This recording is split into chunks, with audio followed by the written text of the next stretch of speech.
Sharp VC5 series with a wonky door. Let's crack on.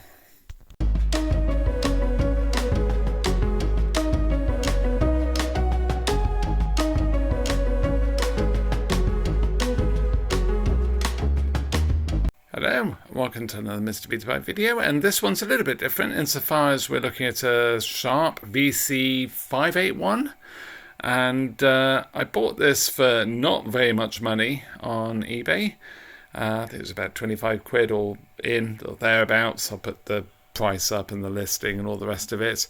It looked a really tidy machine, but unfortunately it really did get quite bashed about. Poor packing in transit. So I've managed to get it sort of fairly well back together. It's still not great, and unfortunately two of the clips for the front door have broken.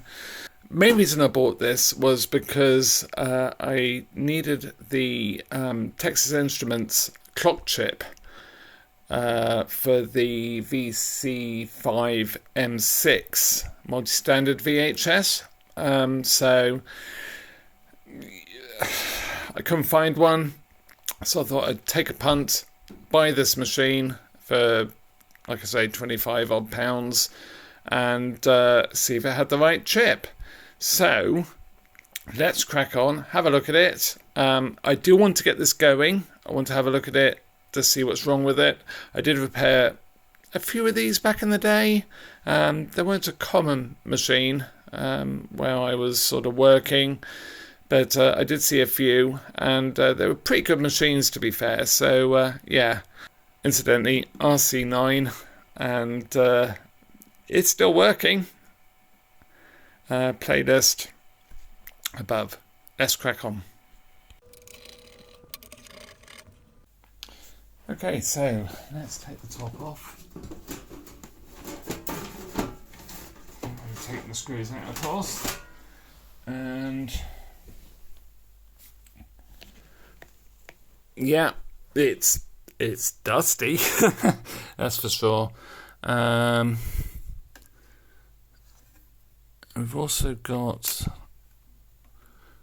well, it's fully laced, isn't it? So that's quite interesting.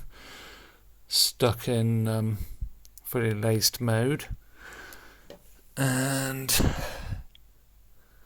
pinch roller looks quite tired, but salvageable. I think I do have another one. Heads are there. If you saw the V2000 machine video recently, you'll know why I just had to check. But of course they're there. They might be warm, but they're there. So yeah, it could do with a really good dust out, which I think I'll do. I'll do that off camera, just to get the worst of it out, and then we'll take a look. Let's crack on.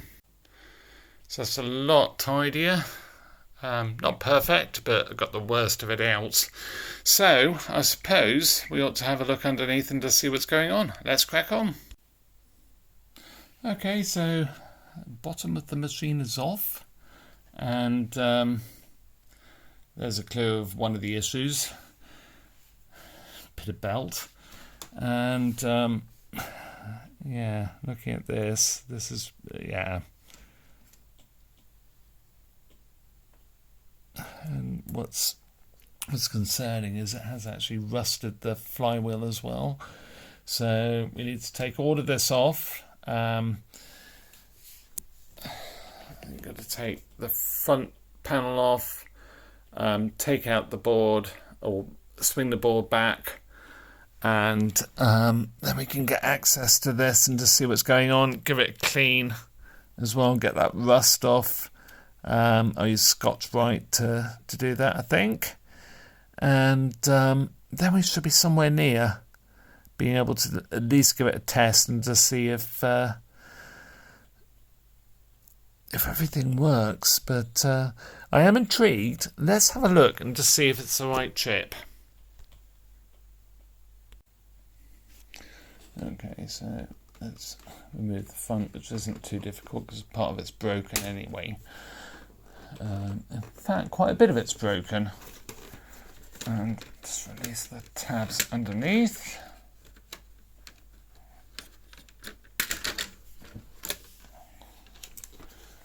And then we have the timer board. See the play buttons falling out because that's broken.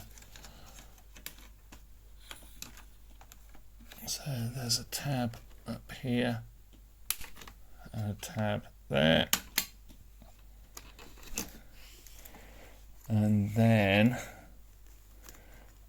we've got like little squeezable plastic mounts for the VFD. And let's have a look.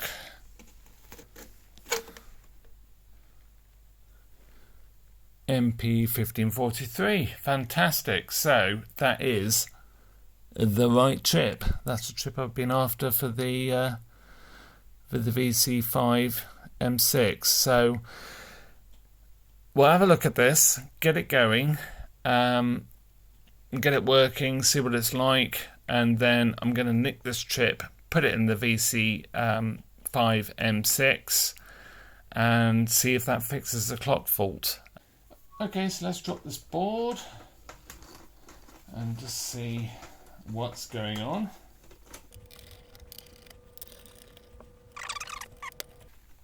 And do we have clips? Yes, we do. Do I undo these? I guess I do. Can't remember. Because they look like hinges. So, I don't know. Well, it's free.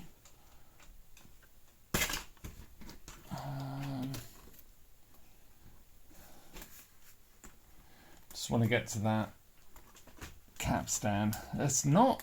They haven't made it easy, have they?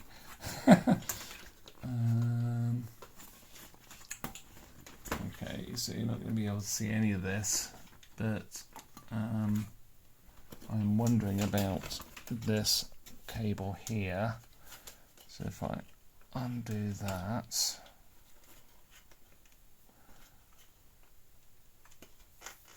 I should be able to maybe get this far enough away that I can get to. Yes, I can. Okay, so let's lie it down.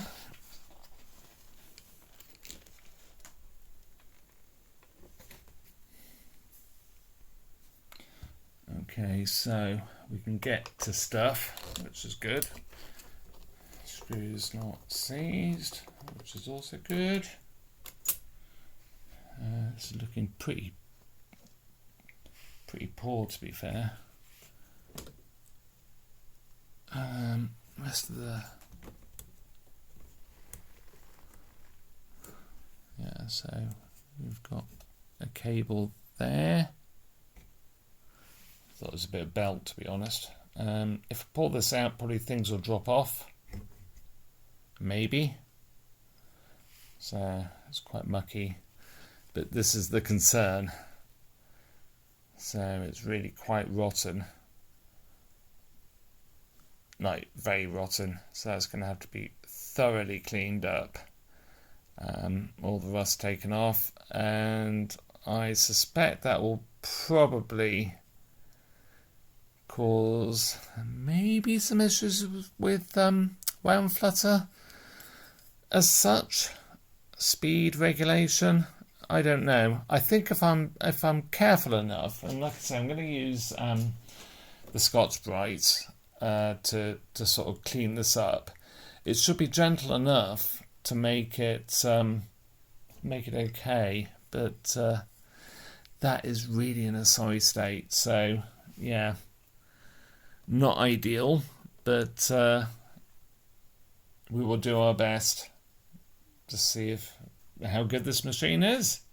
So with that, let's crack on. So So this is really pretty rotten. How I'm trying to get the belt off, because the belt's almost become one with the rust. So I've just got a knife and just putting a fair bit of pressure on, just trying to get the rubber out of the rust, basically. But like I say, it's sort of become one. And if I try and put it off, well, it doesn't really. Well, it's coming off a little bit, but yeah, it's just a matter of scraping this off as best I can, and then taking the rest off with the Scotch-Brite. I mean, obviously the Scotch-Brite is not going to be very effective against the remnants of the rubber. So, like I say, if I can get as much of the rubber off as I can, then maybe we stand a chance of getting this somewhere near decent.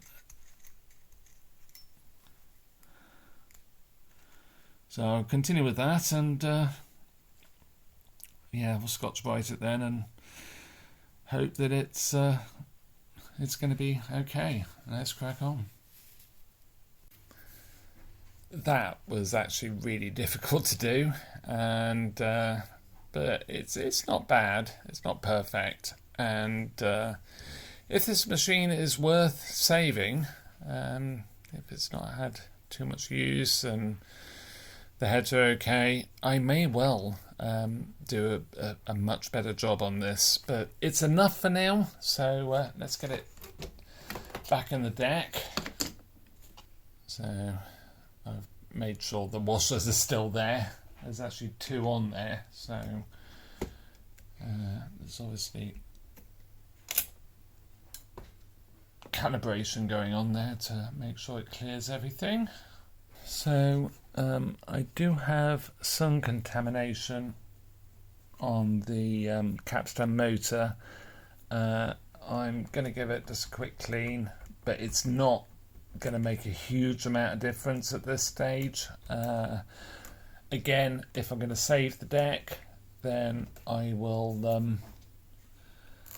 give it a proper polish, but it's not bad. There's a few bits of black on there which I'll clean off, but yeah, next thing is to go through my stash of belts and see if I can find suitable belts. So yeah, let's crack on. Found a belt from Domberg Electronics, and we're looking pretty good. I have given that a clean, you wouldn't know it, but yeah, it's good to go. So let's get the bracket put back on, and I think we should be able to give this a try and just see how good or bad it actually is. So obviously, I mean, the grease, it's not bad, but the grease is not ideal. So I do expect problems with that, and it is in the laced position as well. So I wonder what's going on there. But yeah, let's get it back together and power it up and see what happens.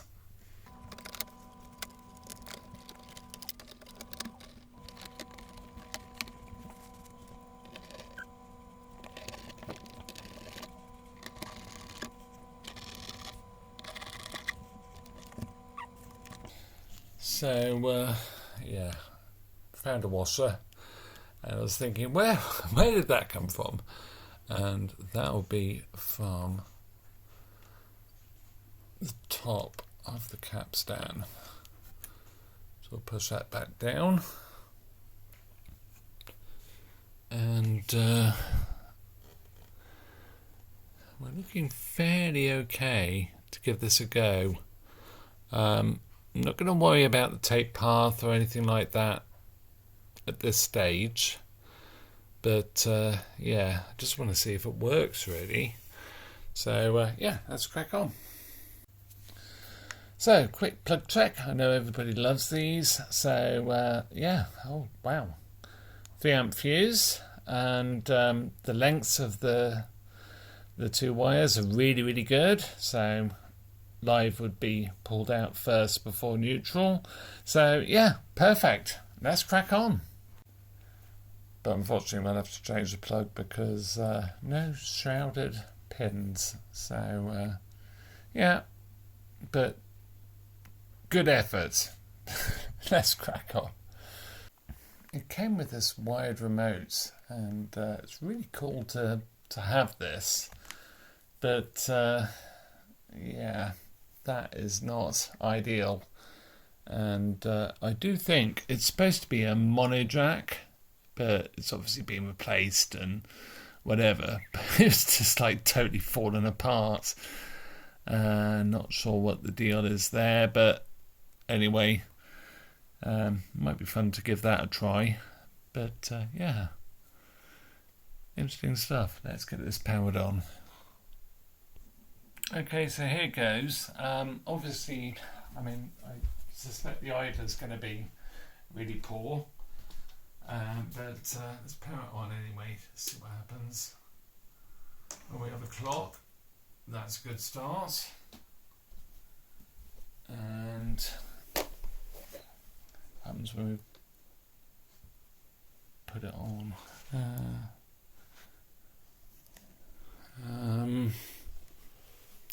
Okay.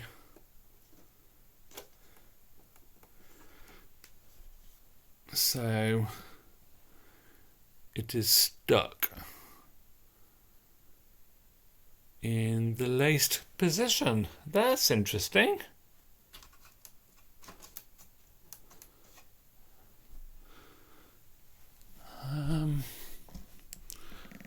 Why is that? Can I press anything at all? I guess not, because obviously, well, yeah, let's just try covering the, yeah, so this is not a happy deck. Probably the mode switch is bad.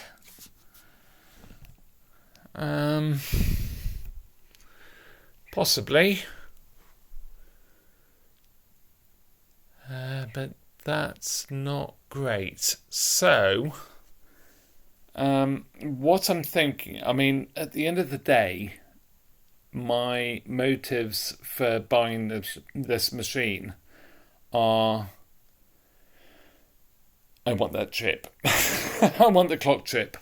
And yeah, so I'm happy that it's blinking. I'm happy that it's working.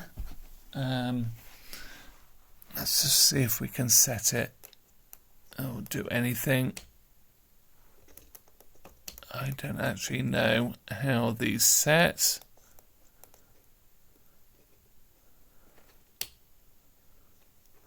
Oh, it's ticking.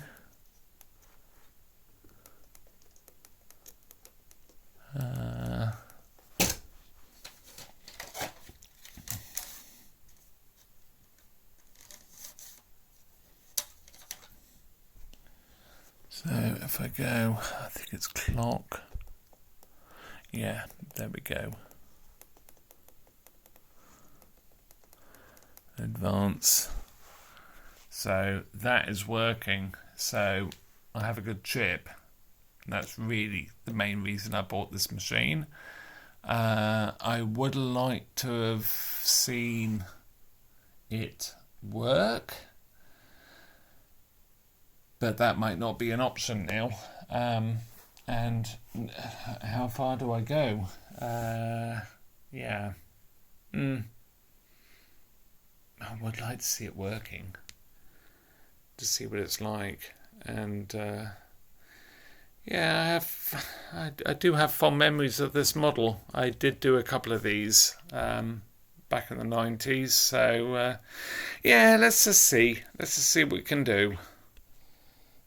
So I've actually wound this back a bit. You wouldn't know it, but it takes a long time to do this by hand. without sort of removing motors and whatever. So yeah, but I wound it back previously to recording this segment, and yeah, it did actually try and drive.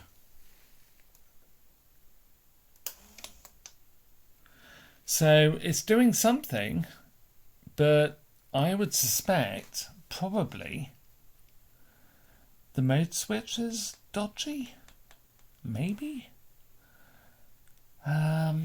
So yeah, I'm very tempted to just say, let's whip out the chip and try it in the other Sharp, the clock chip, and to see if that gets that side of it working. But yeah, what do you think? Should I get this machine working as well? I could do with another scrap sort of machine, one that doesn't have such a rotten flywheel, and one that I can sort of steal back the clock chip. But yeah, it's a bit weird how that's just determined to be laced. Okay, so let's try a cassette, even though it's laced.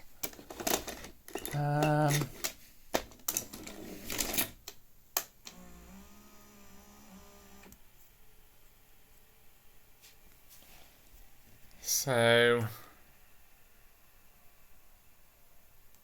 okay, can we do anything?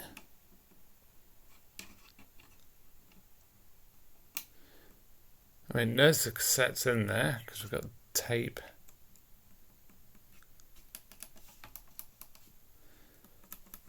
Oh, do we have?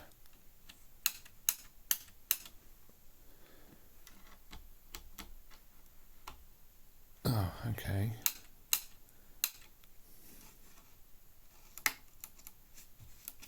So we have nothing going on.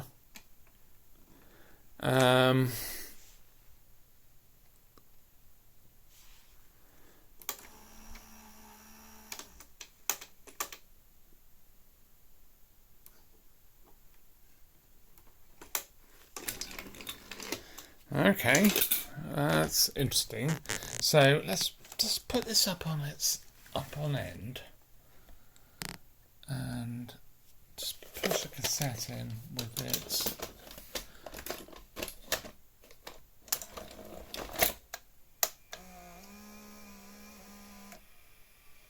Oh.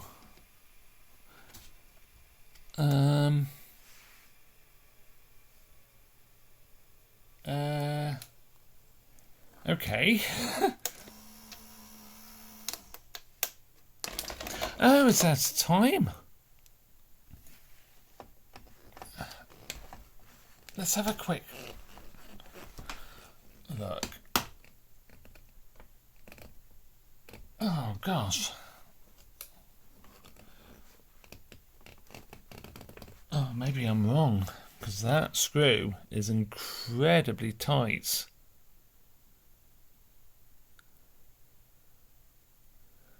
I mean, are we looking at stripped gears, maybe?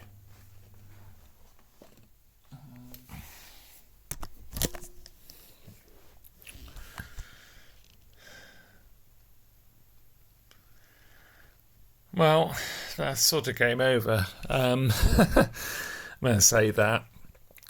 I certainly could get that screw out, but that screw is so tight that I tried like a flat blade in there, and it's from the iFixit kits, so they're really good quality. It's actually bent that as well. It's just totally seized. But I think what's happened is this is all out of time, and this is in the lace position when it shouldn't be. And I have a vague recollection of this fault with these decks, and yeah, I'm not sure if it's something to do with the actual mode cam gear. Something breaks on the underside of it. Could be wrong. Again, let me know in the comments if you have a recollection of this sort of issue. But it does sort of, I don't know, just something that sort of triggers my memory, maybe. But yeah, so yeah, that's a real pain. I'm going to have to drill that out at some point and try and get the stub out or drill it out and do something. But what a pain, what a shame as well. I would love to have seen this machine work before I take that timer trip for the other one. But yeah, it's just not going to happen. I just can't get that screw out and get it retimed. But well, yeah. So I was editing the video for this machine and the VC5M6, and when I was putting the baseboard back on, I think I forgot to put that connector back on. I'm just wondering if that's what it is. So, and it sort of makes sense because I seem to remember these were pretty reliable machines when it came to the deck. I just can't quite believe, I mean, it's an old deck now, it's an old machine, but I can't quite believe that it isn't functioning at all, and it isn't unlacing. And I mean, it is weird that it is laced, but yeah, there could be a number of reasons why that is so. So let's take the top off, just check if that connector is on, and yeah, see if it'll work. We'll have to do some fun things with the timer board as well, but yeah, we'll get to that when we get to it. Let's crack on. Well, that's the connector. I don't think that's going to make a blind bit of difference whatsoever. It's just, I think it is for logic control, maybe, but yeah, I don't think it's going to make any difference at all. But anyway, we'll plug it back in, and goes in the connector there. Bit of a fiddle because it's not the longest lead in the world, and got a bit of dust out there. I've connected back up the front panel as well. These, well, if it's anything like the VC5M6, the clock is just literally the clock, so all logic goes through, I think it's that connector, to the main board, so we can use it without having the clock chip in. So I suppose we ought to give it a try. I'm not holding my breath though. Okay, so here goes.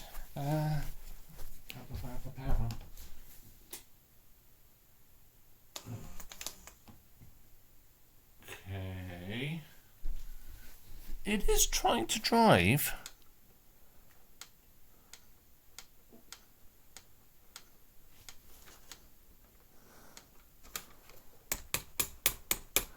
Yeah, it's made no difference whatsoever.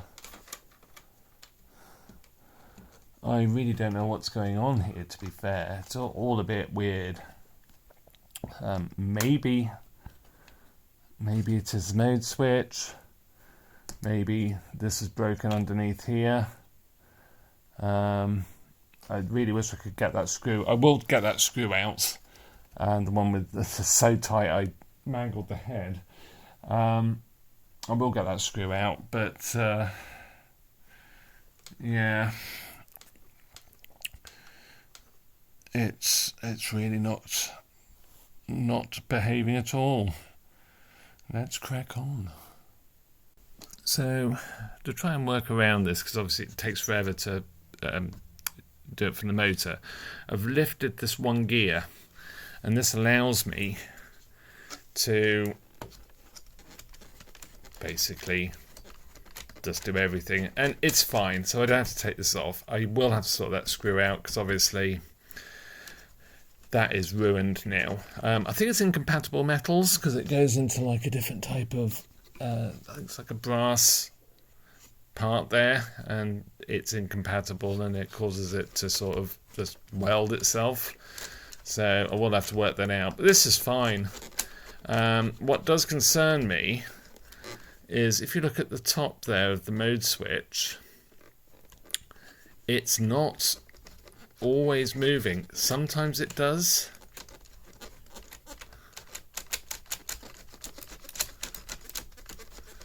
Sometimes it doesn't. The gear beneath it does turn, but the mode switch itself doesn't.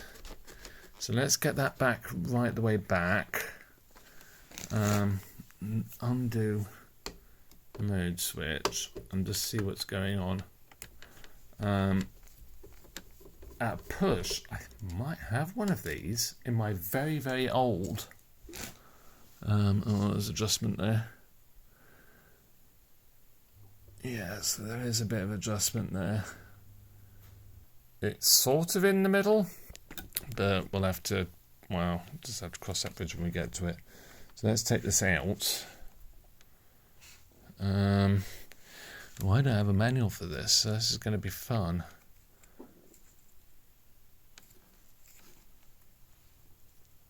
Yeah. So what's happened is the gear that this is on has split, and that is causing it to just spin around.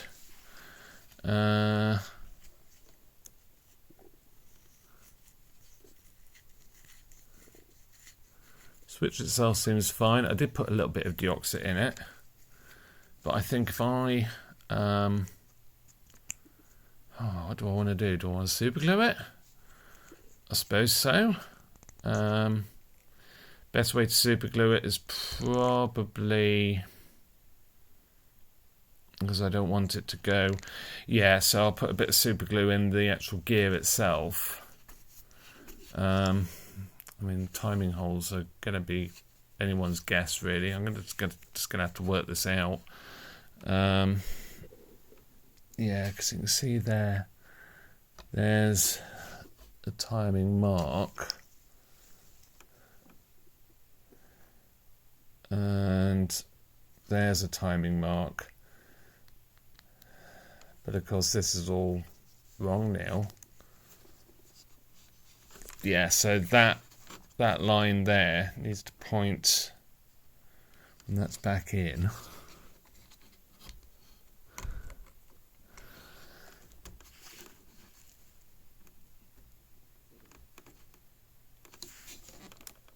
Yeah, that's as far as it goes. Needs to point somehow, somewhere. Oh, yeah, there. I don't know. I could redo with the manual. But that's the fault. That is the fault. So, I can't get it back out now. So how do I work out where the timing mark actually does go and where this actually does go? Because obviously this is now completely wrong. Does that line there on the switch match up to that line there? And is it that way or 180 degrees the other way?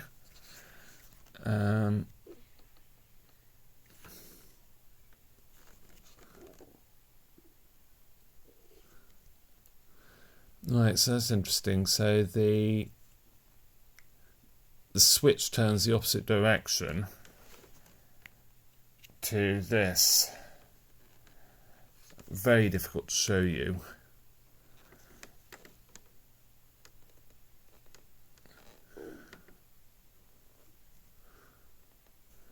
But it is going the opposite direction. Not that that helps me. Okay. Well, this is quite out of time, that's for sure.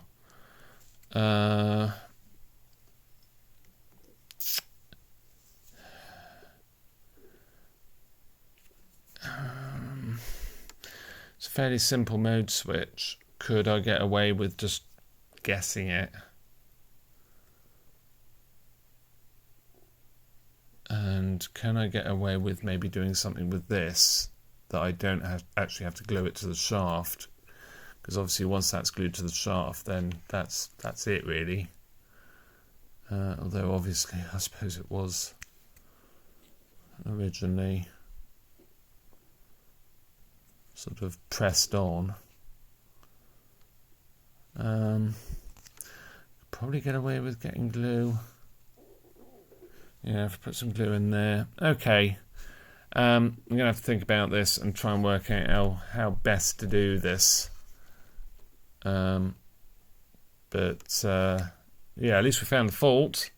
So, yeah, let's crack on.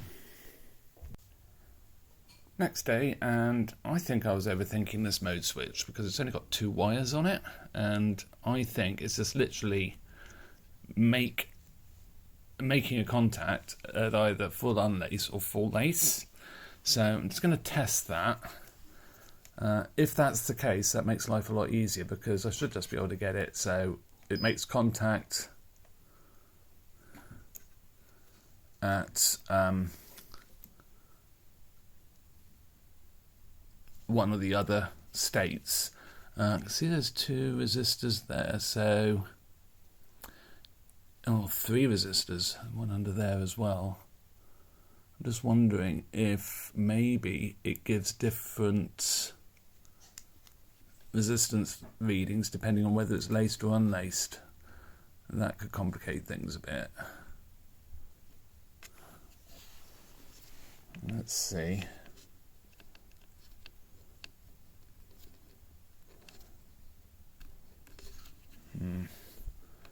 Not even sure they're making good contact.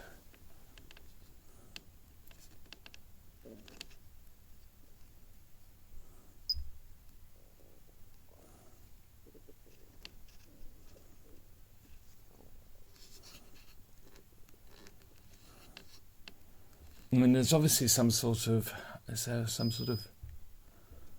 reductions gearing in there.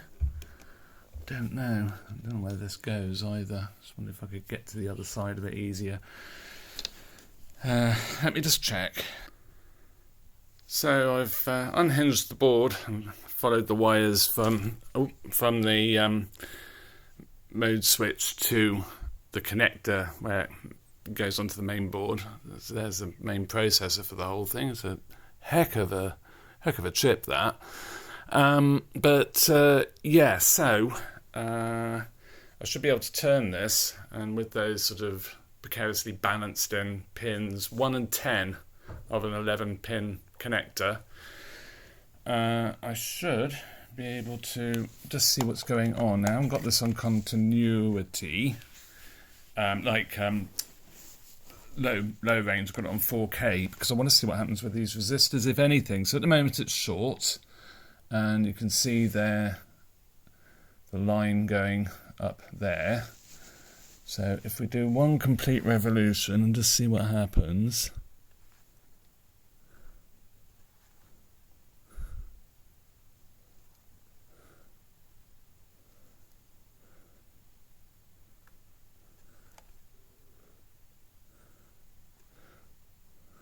There's 2.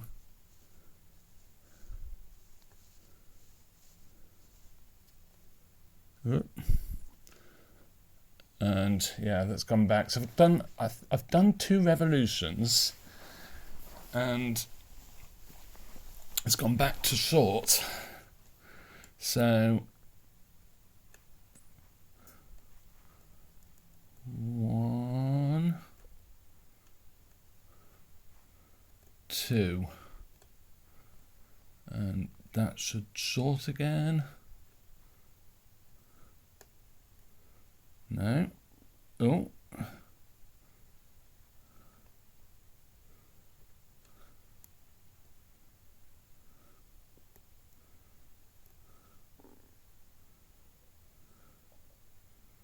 $2.1K.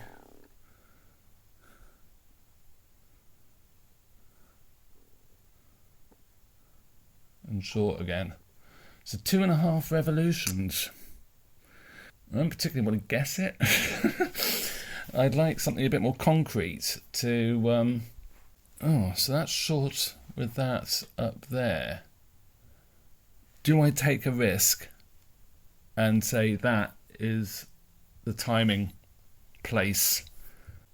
So I'm going to make an assumption, always a bad thing to do, that is like the home spot where it's short. There's a couple of other resistances going on, which is not surprising because we have got the resistors there.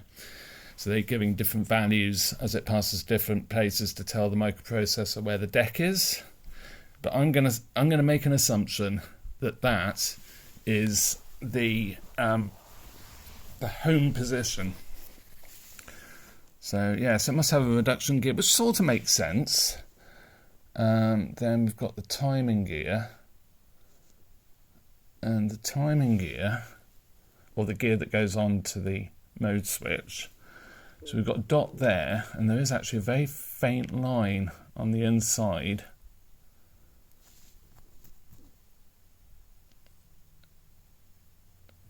Which I think is just a very fine crack actually trying to form. So, okay, so that's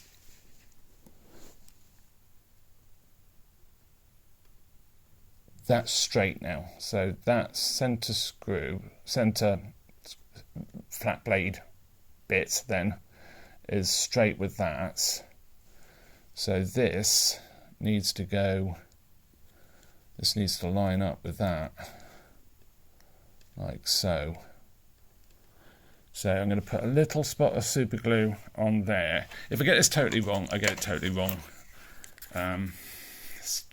Just I haven't really got much choice really. The manual gives absolutely no hint on how this works, how it even times. So I think you're just sort of a little bit left on your own really. You sort of assume you need to assume where it times. So I'm going to put the glue just in the far end and just on the cracked bit.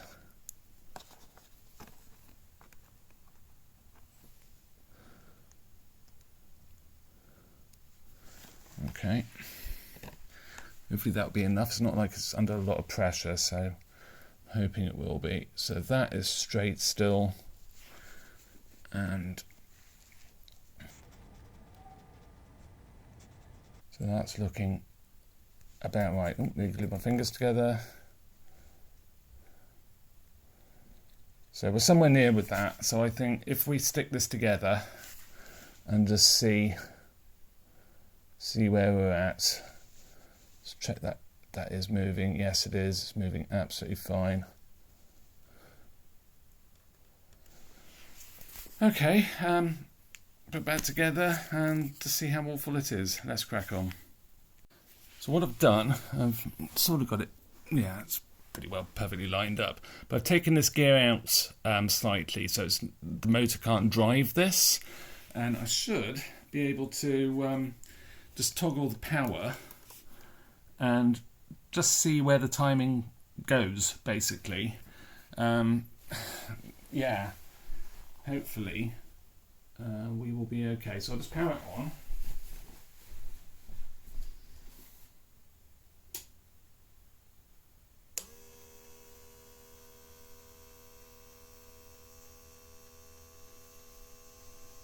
Okay, so it obviously thinks it's out of time.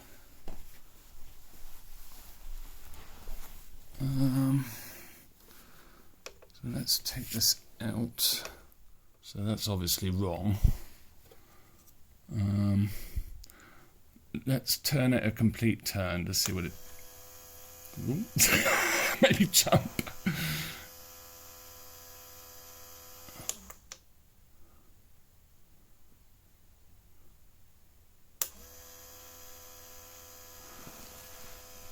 So that's trying to unlace.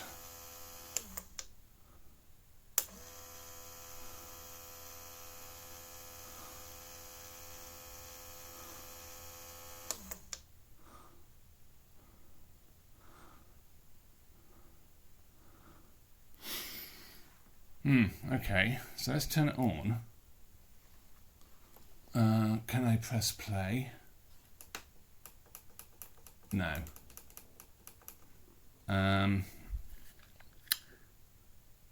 I could do with blanking off the end sensors.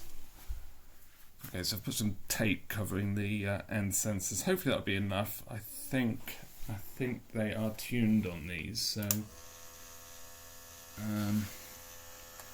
yeah, it's still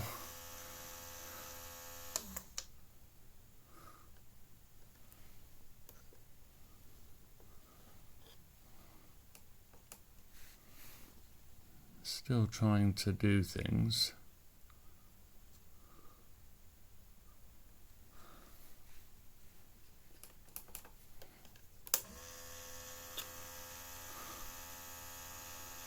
So that would go that way, that would go that way, that would go that way. So that's trying to lace.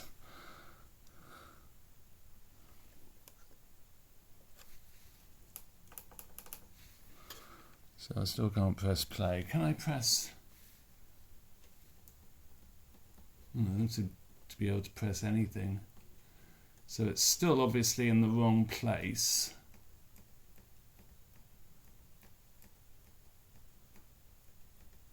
So I'm just trying fast forward at the moment. Yeah, so I've just put it to standby, brought it back out. Didn't run the motor, but I can't. I've got no functions either, tape functions. So this is obviously in the wrong place.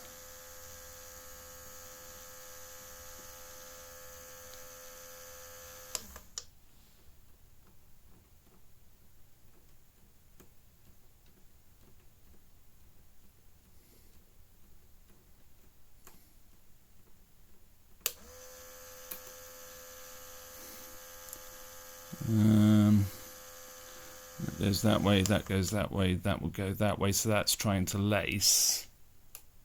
I wonder if I'm turning this the wrong way. If that's going that way, that's going that way, so that's a lace.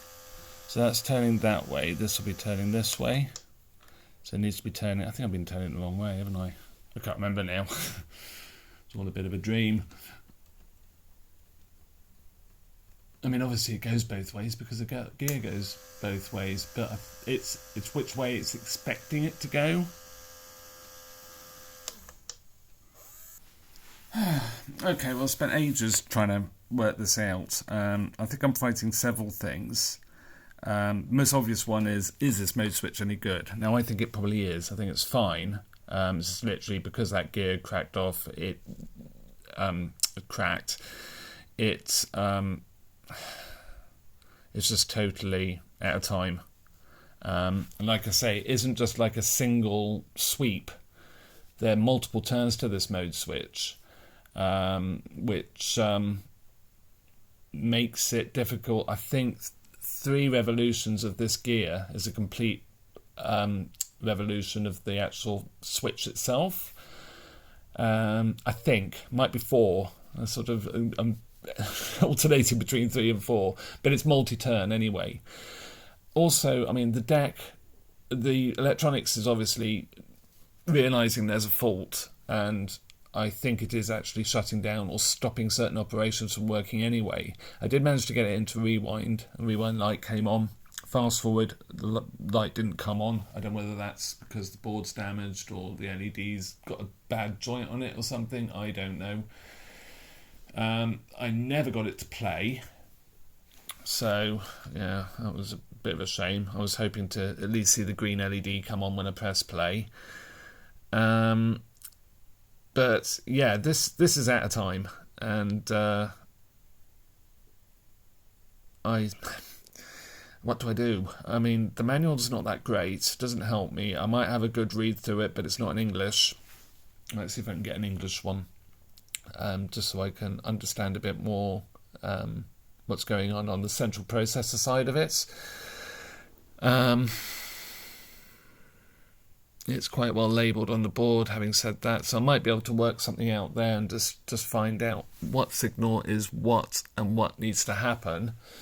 I'd like to get a new mode switch if I could find one, but I don't think it would make a blind bit of difference.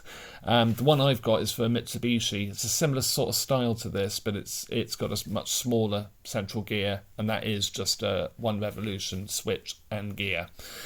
So completely different. What else? Yeah, so I'm going to have to leave this one here. I'm quite disappointed actually that I haven't been able to at least just put a tape in and try it. Yeah, I just would have liked to have seen if it is worth saving. I mean, if you have got one of these machines, scrap, let me know in the comments or drop me an email. I'd cover costs, whatever, and come to an arrangement or whatever. And I can then sort of make 1 out of 2 sort of thing. You know, even if you've just got the spares, because obviously I need that clock chip as well. Which is almost impossible to find on the internet anywhere. I can't even find a mention. I don't even know if I'm asking for the right thing, but you'd think putting in the chip number would be enough to find it. But yeah, anyway, bit of a sad conclusion to this one, but if you can help me, absolutely fantastic. So with that, thank you very much for watching. A like and subscribe would be wonderful, and a hype as well. Really does help the channel. We're only little, and you know, it'd be great to grow the channel. So with that, bye for now.